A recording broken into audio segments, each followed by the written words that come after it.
ঠাকুরের পুজো একটু করে দিলাম। ঠাকুরকে সকালবেলায় ফুল জল না দিলে একটু ভালো লাগে না, তাই তাড়াতাড়ি দিয়ে দিলাম। কেন কি প্রচণ্ড রোদ গরম আর বেলাও হয়ে গেছে।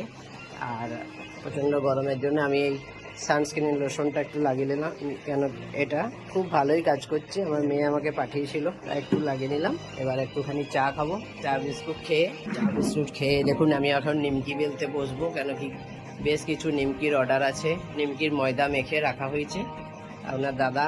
আপনাদের দাদা বেলতে বসেছিল, কিন্তু আমিই বেলি, ও বাড়িতে থাকলে ছেঁকে দেয়। কেন এত নিমকি আর একার পক্ষে সম্ভব নয় করা। নিমকিটা হয়ে গেলে পর আজকে জলখাবার বানাবো, তাই এখন নিমকিটা বেলে নিই। স্নান টান সেরে একটু পুজো করে চলে এলাম। এবার আমি নিমকি বেলতে বসেছি, কেন অনেকটাই নিমকির অর্ডার আছে, বিকেলবেলায় দিতে হবে। তাই আজকে আগে নিমকি হবে, তারপরে জলখাবার বানাবো। এখন একটু চা বিস্কুট খেয়ে নেবো, তাই জন্য আমি এখন একটু নিমকিটা কয়েকটা বেলি, তারপর চাটা করে চা বিস্কুট খাবো। যদি আপনাদের নিমকির দরকার হয় আপনারা অর্ডার করতে পারেন, আমি স্ক্রিনে নাম্বার দিয়ে দেবো। আমরা অনলাইনেও ডেলিভারি করি। এই যে নিমকি বানাচ্ছি দেখুন, খুব সুন্দর খেতে হয়, অনেকেই নিয়েছে, খুব ভালো খেতে, আপনারাও নিয়ে দেখুন। ঠিক আছে, নিমকিটা বেলি। নিমকি বেলা আমার হয়ে গেছে, এখন ছাকা চলছে। অনেকগুলো ছাকাও হয়ে গেছে, অনেক ছাকা হয়ে গেছে। এইবারেরটাই লাস্ট, এই ব্যাচটা হয়ে গেলে এখন আর করবো না। এবার আবার জলখাবারের ব্যবস্থা করব, পরে আবার দেখা হবে। তো আমি এখন দুপুরবেলা রান্না করছি। রান্নার মধ্যে ভাত আমার হয়ে গেছে, ডাল সিদ্ধও হয়ে গেছে, আর এখন এই কলমি শাকটা ভাজতে দিয়ে দিয়েছি।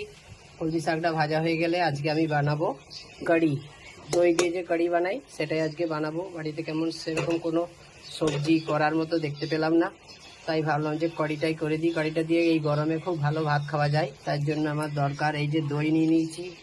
দই, বেসন, কারির জন্য একটু জোগাড় করতে হবে সব কিছু।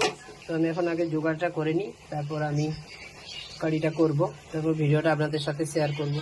কারি বানানোর জন্য প্রথমে আমি 1 কাপ দই নিয়ে নিচ্ছি একটা গ্লাসে। তারপর তার সাথে আরও খানিকটা জল মিশিয়ে, পরিমাণ মতো নুন, হাফ চামচেরও একটু কম হলুদ দিয়ে ভালো করে ঘেটে নিলাম। তারপর কড়াই একটুখানি তেল দিয়ে কয়েকটা মেথি দিয়ে দিলাম। কয়েকটা মেথি দিয়ে ওই দইয়ের ঘোলাটা ঢেলে দিলাম। তার সাথে 1 চামচ বেসন গুলে দইয়ের সাথে মিশিয়ে দিয়েছি। এরপর এটা আস্তে আস্তে ফুটতে থাকবে। একটুখানি হলুদ দিয়ে দিয়েছি, ফুটে যাবে। তারপর আমি দেবো ধনে জিরা গুঁড়ো, দেবো গরম মশলা, আর এরকম এটা নাড়তে হবে, নাহলে যদি ফেটে যায়। অনেক সময় দেখেছি আমি ফেটে যেতে, দইটা তো ফেটে যায়, সেই জন্য আমি এই ডাবুটাই করে বারে বারে নাড়তে থাকবো, কিচ্ছু হবে না। তাহলে অনেকটাই জল দিয়েছি, কারণ কি এটা কাঁচা বেসনটা গুলে দিয়েছি, এই বেসনটাও এর সাথে সাথে সেদ্ধ হয়ে যাবে আর কি, কাঁচা থাকবে না, সেই জন্যই জলটা একটু বেশি দিতে হয়। এবার আমি বেসনের পকোড়ি বানাবো, তার জন্য রেডি করে নিচ্ছি।